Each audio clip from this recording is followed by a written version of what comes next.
The labor market adding 528,000 jobs in July. That's more than doubling estimates.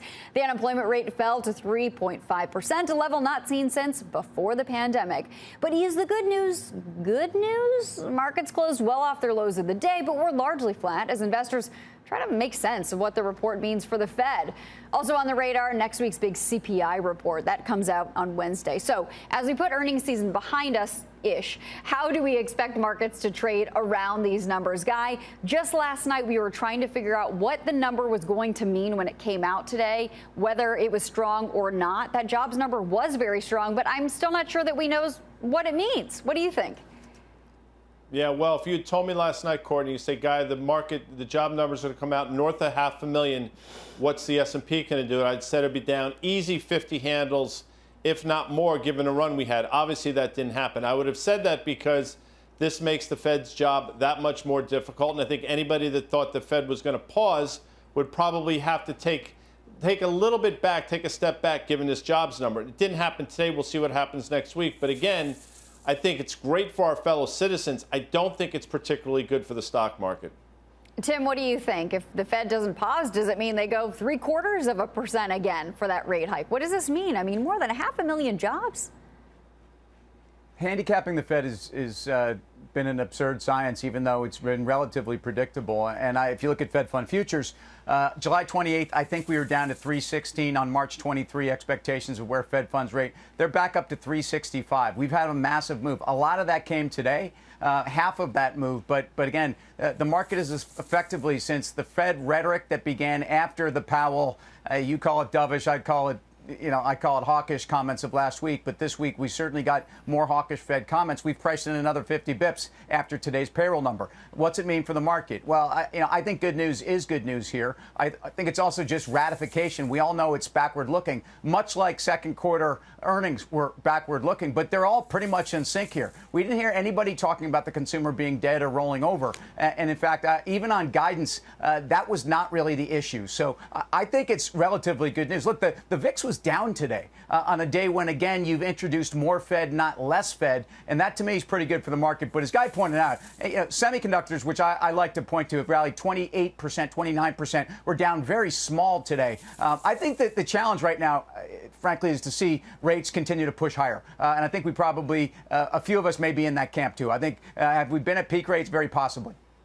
Grasso, how are we supposed to make sense of all of this? How do you and your colleagues talk through these numbers when you still have this very strong labor market, but then we've got this inflation print that we're going to get next week? Who knows what that's going to look like? But I can't believe it's going to fall much, much lower than where we've been. There aren't really indications that any of the Fed's tools have started to push that number to go lower, at least not yet. Yeah, but I think the key is that you just said that you don't know how much lower, or you don't know how much lower it's going to go from where it was. That's the key.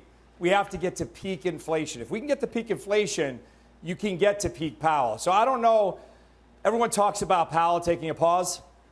Doesn't really matter at this point because you have a month. So I think we're overlooking these. Everyone knew the jobs market was excellent. As Tim just said, it's backward looking. We're looking at where is inflation right now.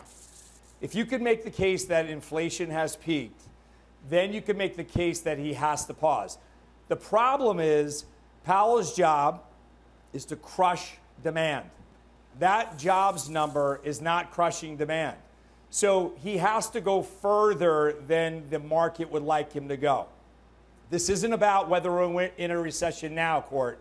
This is about, will the Fed create a recession down the road? This print makes it more likely. I think on Wednesday, you're going to get the most important CPI that we've ever seen. If that comes out to show even a lowering of inflation, I think you have the makings of a little bit more of a rally. And then I think that the market is going to turn south again, and we'll start to see lower numbers below 4,000 in the S&P. Well, because, Steve, you brought up that R word, that recession word. Guys, in the control room, if we can, I'd love to play the soundbite from Jamie Dimon today in Boston talking about what he thinks about the state of a recession or not. Right now, the American economy is kind of strong. And, a recession, the technical terms of recession, of shrinking GDP, I'm not sure I even believe those numbers, by the way, because they're so distorted coming out of COVID, supply chains. Unemployment is still going up. I don't think I've ever seen a recession where employment was getting stronger, not weaker. Jobs are plentiful, wages are going up, so people have more money, they're spending more money, they have more money than they had pre-COVID. They're spending 10% more than last year, 35% more than pre-COVID. That doesn't sound like a recession to me currently. Well, Mike, Mr. Dimon sounds still pretty optimistic there. What do you think? How do you make sense of all the data? Do you agree with his opinion? And really, most importantly, how do you make money? How do you put it all together to make some smart decisions going into next week? Yeah, well, the first thing is that people's spending can be going up, but that doesn't necessarily mean that all is well. If you have an inflationary environment, and we have had one, people could be spending more, but they could be getting less. And that obviously isn't a very healthy recipe. That said, when I saw the jobs number, I couldn't help but think that it's a positive. Imagine a different scenario. Imagine we got jobs numbers that were really miserable and missed that 250,000 estimate that everybody was looking for. And then next week, we got even worse inflation numbers than any we've seen so far. I don't think that's going to happen, by the way, but if that had happened, the Fed would really be painted into a corner. So as far as I'm concerned, I think seeing a strong jobs number, seeing unemployment at 3.5, even if participation is a little bit low, this is a better place for the Fed to try to negotiate from. And by the way, when they're negotiating, they're really driving down the highway using only their rear view mirror. That's all they've got. That and a bunch of the rest of us riding in the back of the car screaming, every now and again at what they're doing. And I think that's really where we're at. But I think the jobs number today was ultimately a positive. Other thing is that markets typically climb walls of worry, and we have a little bit. We have implied 6-month correlation, about 50% in the options market. That is a little bit worried posture. The VIX, as Tim pointed out, I think is lower, but it's still relatively elevated. That, again, is not essentially signaling the all clear. So if there's any chance that we were going to navigate our way out of this morass that we found ourselves in without having a complete mess on our hands, I think this jobs number was one of the things we needed to get there. Yeah, Tim, since Mike gave you the hat tip, I'm going to toss this up to you. Yeah, VIX has definitely fallen over the last month, but still around 21. And I'm just also pulling back to what Mr. Dimon said about the consumer spending more money, 10% more. I looked at the XRT up 5% this week compared to the NASDAQ up 2%, the Dow slightly negative, and the S&P flat. So, I mean, that sort of suggests to me that at least investors aren't worried about consumer spending so much. Not quite yet. What do you think, Tim?